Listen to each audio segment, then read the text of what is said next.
2년 전 그녀의 일상은 무너졌습니다. 요즘처럼 쌀쌀한 날이면 완전 무장한 채 길을 나선다는 김문숙 씨. 걸을 때마다 더 일찍 건강을 챙기지 못한 게 후회가 됩니다. 편마비로 걷기 힘든 다리 때문입니다. 아무래도 다리가 좀 불편해서 바로 걸어지지 않네요. 아직도 그날의 기억이 생생합니다.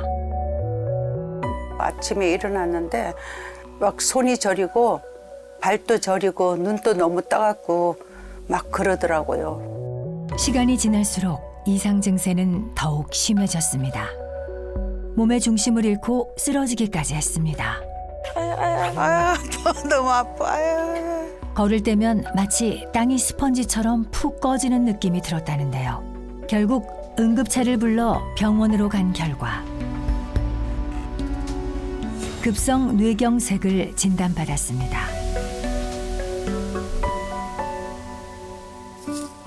치료 후 다행히 생명에는 지장이 없었지만 후유증을 피할 수는 없었습니다. 수시로 오른쪽 팔다리가 저려 장시간 외출은 가급적 삼가고 있다는데요. 친구나 가족들이 제 말소리 듣고 어눌해졌다고 그러더라고요. 특히 몸도 시리고 오른쪽 팔다리가 저리고 많이 시렸어요. 시린 느낌 때문에 한여름에도 긴 옷을 입어야 했고 어눌해진 발음 때문에 매일 연습도 했습니다.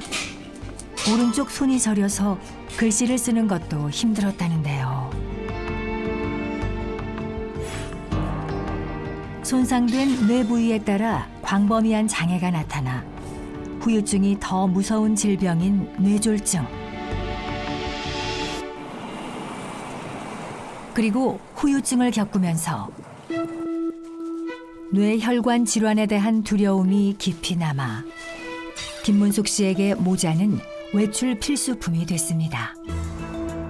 제가 뇌경색 온 이후로 모자를 자주 쓰다 보니까 머리 보호한 차원에서 좀 많아졌어요. 하지만 가장 힘든 건 불안함입니다. 아이고 다리, 아이고 다리, 아이고 다리.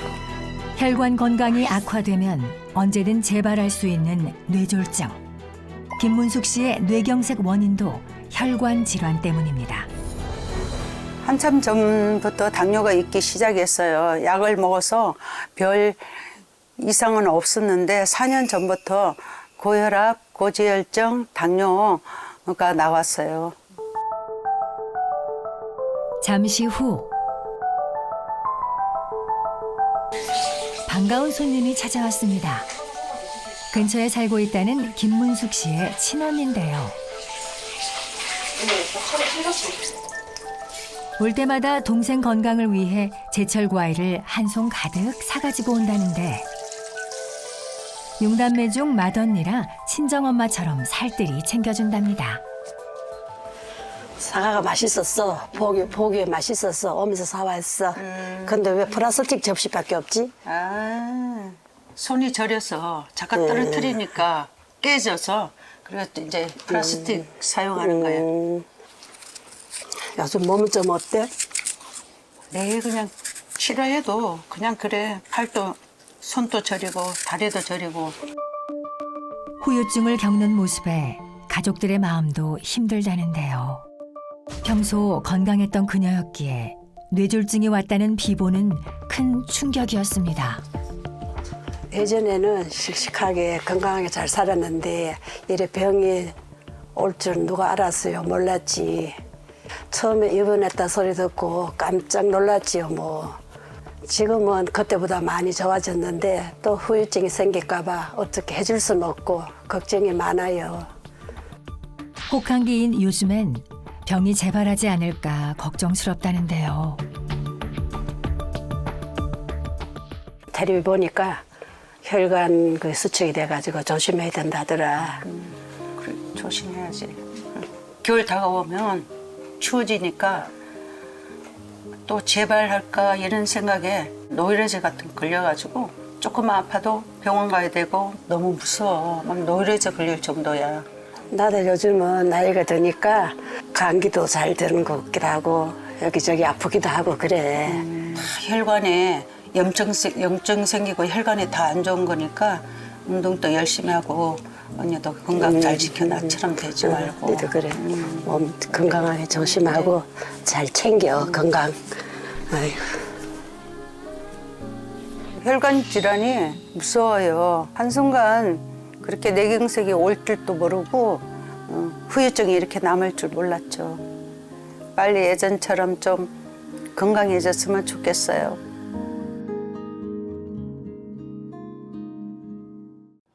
뇌졸중 후유증으로 환자 본인뿐만이 아니라 가족이 힘든 나날을 보내고 계시는 거 보니까 참 마음이 아픕니다. 네. 이 평소 혈관 건강을 잘 지켜야겠다는 생각이 들어요. 그렇습니다. 이 뇌졸중 발병 위험을 높이는 주요 원인은 고혈압, 당뇨, 고지혈증 같은 만성 질환인데요. 이 만성 질환은 대개 잘못된 식습관이나 생활 습관으로 발병하는 생활 습관병이거든요. 자, 3대 만성 질환으로 꼽히는 고혈압, 당뇨, 이상 지질혈증 환자 수를 살펴보면 2019년부터 2023년까지 지난 5년 동안 약 236만여 명이 증가를 했고요. 매년 꾸준히 증가하는 것으로 보입니다. 이런 만성 질환이 있는 사람들이 특히 조심해야 하는 것이 바로 혈관 질환이죠. 더군다나 겨울에는 심뇌혈관 질환의 발병 우려가 높기 때문에 더 유의해야 합니다. 선생님, 제가 고혈압에 고지혈증이 있어서 약을 꾸준하게 먹고 있기는 한데 겨울만 되면 혈관 질환이 생길까 봐 정말 겁이 나요. 네, 맞습니다. 이게 계속 겨울철 강조하는 이유를 제가 실험 영상을 통해서 한번 보여드릴게요. 네. 네, 지금 보시는 캔을 혈관이라고 가정해 보겠습니다. 이렇게 따뜻한 실내에 있다가 영하의 온도에 노출이 되면 혈관이 어떻게 되는지 한번 살펴볼까요? 네. 자, 얼음물을 영화. 세상에. 확 줄어들었네. 와, 완전 순식간. 힘들어졌어. 혈관이 저렇게 된다는 거예요? 네, 맞습니다. 어머나. 이게 우리 몸에서도 이런 식으로 일어날 수 있다는 게 깜짝 놀랐네. 혈관이 수축한다. 예, 정말 조심해야 하는 게 기온 차에 의해서 혈관이 갑자기 수축하게 되면 이런 심장, 뇌로 가는 혈관이 막히거나 터지어서 이 심뇌혈관 질환이 발생할 수 있거든요.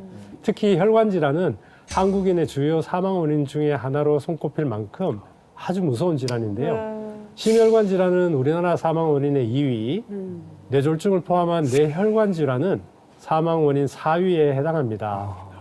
특히 이제 뇌졸중의 경우에는요, 우리 골든타임 아시죠? 네. 이게 단 3시간입니다. 그러니까 문제는 다행히 생명을 지킨다 하더라도요, 앞서 보신 사례자처럼 영구적인 후유증이 남을 수 있는데요. 우리나라의 경우 뇌졸중 후에 완전히 회복한 사람은 9%에 그쳤고요. 사망은 18%, 후유증은요, 무려 73%에 이르는 거 나타났어요. 거의 다. 그래서 혈관 건강을 잘 관리해서 뇌졸중을 예방하는 것이 중요합니다. 이 혈관 질환에 대해서 알면 알수록 무섭다는 생각이 드는데요. 가정의학과 전문의 오한진 선생님께서 혈관 건강을 위협하는 기폭제에 대해서 자세히 이야기 전해주신다고 합니다. 강의 청해 듣겠습니다.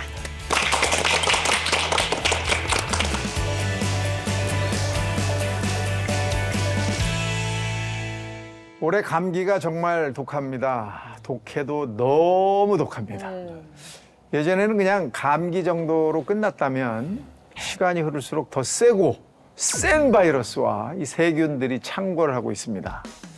올해는 특히나 노약자들한테 치명적인 마이코플라즈마 폐렴으로 겨울철 건강을 좀 유의하라 이런 말이 있을 정도입니다.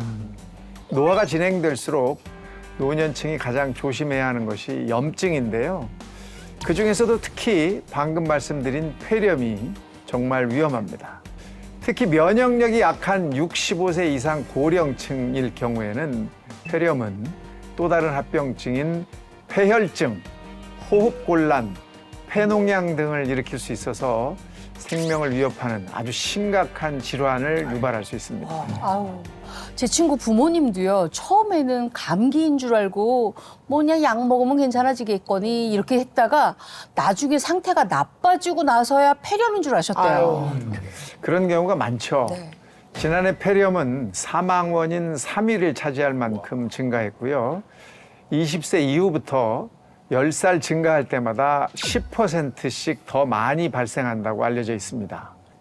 그런데 안타까운 소식은요, 이 노인들에게 비단 폐렴만 위험한 게 아니라는 겁니다. 보통 폐렴을 앓는 노인분들은 감기에도 취약하고 조금만 속이 안 좋으면 위염에 장염, 또 특별한 일을 하지 않았는데도 방광염에 피부염 등 각종 염증을 호소하는 경우가 많은데요. 우린 이걸 만성염증이라고 합니다. 딱히 염증을 일으킬 만한 큰 위험 요소가 없었음에도 불구하고 염증 물질이 혈관을 타고 돌아다니다가 우리 몸을 공격하는 겁니다. 그런데 왜 노인이 될수록 이런 증상이 심해지는 걸까요? 뭐 말해 뭐 하겠습니까? 나이가 들어서니 늙을수록 신체가 하나둘 고장이 난다 하잖아요.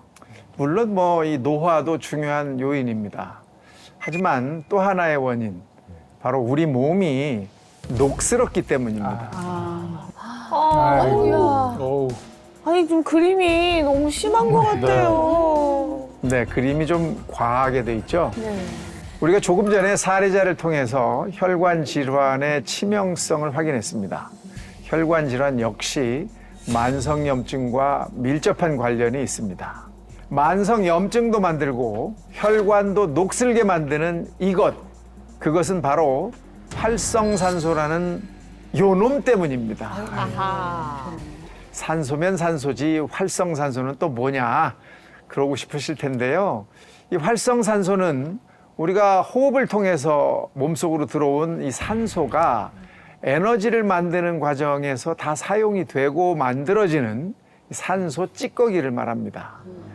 인체를 자동차에 비유한다면 일종의 배기가스가 활성산소인 겁니다. 물론 활성산소가 적당히 유지된다면 우리 몸속 병원균을 없애는 착한 역할을 할 수 있습니다. 하지만 체내에 너무 많아지면 정상세포와 단백질, DNA를 공격하고 염증 물질을 높여서 만성염증을 유발하는 악영향을 초래합니다. 그리고 현대인이 걸릴 수 있는 질병 약 3만 6천여 가지 중에 90% 이상이 활성산소 때문에 발생하는 것으로 알려져 있습니다.